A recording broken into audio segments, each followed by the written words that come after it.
संश्लेषण के carbon fixation के लिए कार्बन स्थिरीकरण के इंपॉर्टेंट साइकिल के बारे में स्टडी करेंगे।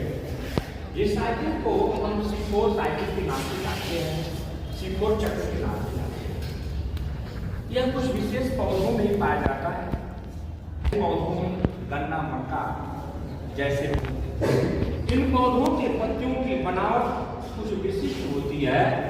ऐसे पत्तियों की बनावट को मार्कोलॉजी को हम एनाटॉमी कहते हैं। इसमें जो क्लोरोप्लास्ट होता है वो डाइमार्फिक होता है। वो दो तरह का मार्कोलॉजी रखता है। एक ऐसा क्लोरोप्लास्ट जिसमें ग्रेना पाया जाता है और एक ऐसा क्लोरोप्लास्ट जिसमें ग्रेना नहीं पाया जाता है।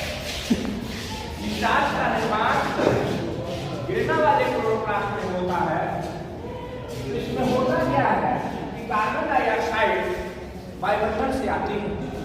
इस कार्बन डाइऑक्साइड को अवशोषित करने वाली एक एंजाइम जिसका नाम फास्फोकिनाल पायरुविक एसिड है, फास्फोकिनाल पायरुवेट है, इनके मेसोफिल सेल्स में उपस्थित होती है और यही कार्बन का फिक्सेशन करती है। ये इन कार्बन की बनी होती है। ये एंजाइम CO2 को फिक्स करके आर्गेनोएसिटिक एसिड में बदल देते हैं। आर्गेनोएसिटिक एसिड 4 कार्बन का होता है, इसलिए ऐसे पौधों को C4 प्लांट के नाम से जाना जाता है। ये पहला स्थायी प्रोडक्ट है और इसी से अन्य उत्पादों का निर्माण होता है, जैसे मैलिक एसिड। इससे मैलिक एसिड बन जाता है। मैलिक एसिड का डिकार्बोक्सिलेशन हो जाता है और डिकार्बोक्सिलेशन के फलस्वरूप यहाँ से निकली हुई कार्बन डाइऑक्साइड बंधनशील में पहुंच जाती है। बचा हुआ ये जो मैलिक एसिड है यह पुनः फास्फोकिनाल पायरुवेट को बना देता है।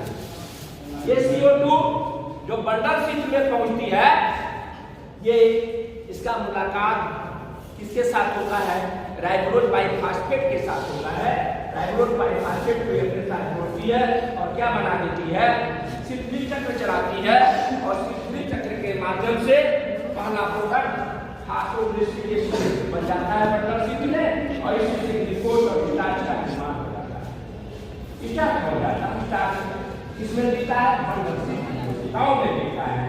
ऐसे पौधों को C4 प्लांट कहते हैं, जिसमें गन्ना, मक्का जैसे पौधे आते हैं।